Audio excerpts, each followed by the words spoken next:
Lige salg. Hallo. Ja, hallo. Bøsser! Du skal ikke sagt hallo, mand. Du skulle spurgt, om de har et tv eller et stykke porno, mand.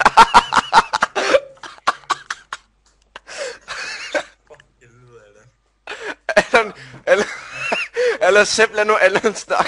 Ja, alle klar. Jeg ringer. Men ej, ikke til Lise. Velkommen. Jo.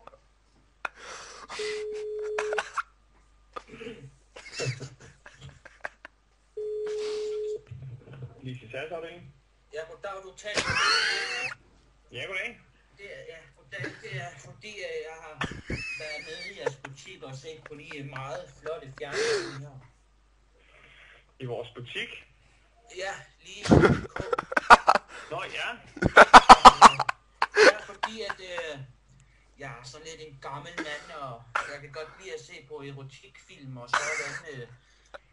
Man kan vel ikke købe en pakke hos jer, der har nogle kanaler? Nej, det kan man ikke.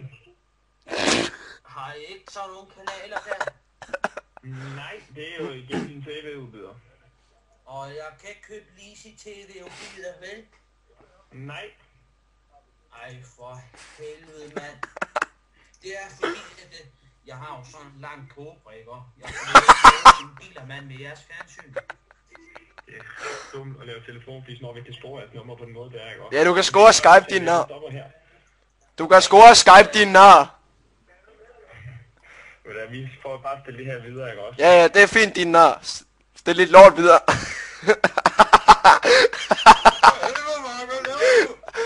Jeg skal skrive dig lige sættes på plads. Jeg skal sgu da lige sættes på plads. Jeg tør ikke mere, vi ses. Lad os ringe og undskyld. Nej, sig det var Rose til at undskylde Rose og sådan noget. Vi laver en undskyld-sang til dem. Jeg var en tur i min BMW, mand.